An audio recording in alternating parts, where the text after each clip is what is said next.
nagsasalita niya kasi narinig din ako. Kasi ako nawawala. Masabi ko malakas kaya hindi niyo po ako masyado narinig. Kaya sabi po masyado maingay. So hinila ako naman. Huwag natin sa sakas. So yan, naririnig nila ako. So nanonood po pala ako ng Pepeson TV. At di pala Pepeson TV ay pinapanood ko ay siya agad.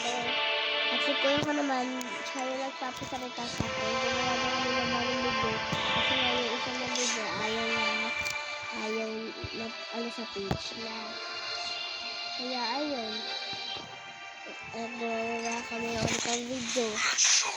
Pero naman din, marami na kami ginawang video. Pero lahat yan nakamute.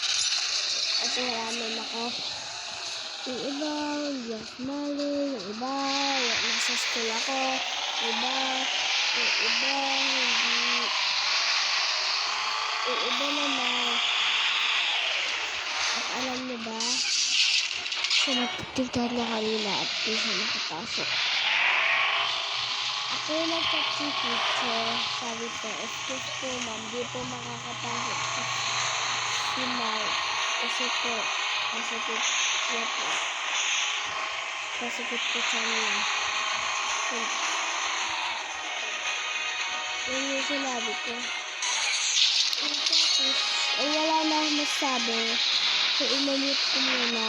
So, bye-bye. Mamaya na ako mag-isip. Abang nag-isip ako, kapag ano ba yung naisip ako, din ko na lang. Oo, di ko na minute magpatatagal ko sa pag-group. Bye-bye.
Let's show the world what the Reavers are made of.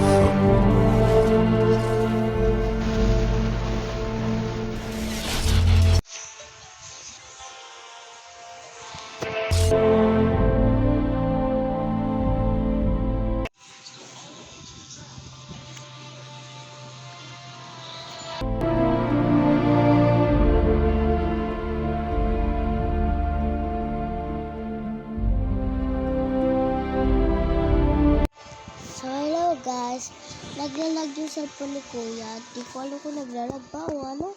Naglalag lang.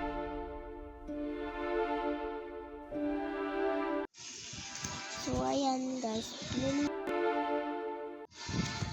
Ba't luminamute? So guys, naglalag yung cellphone niya. So, inaantay niya lang at nanonood siya na Sheriff Lavador. At pinagsasalita niya ako. Ewan ko yun sa kanya.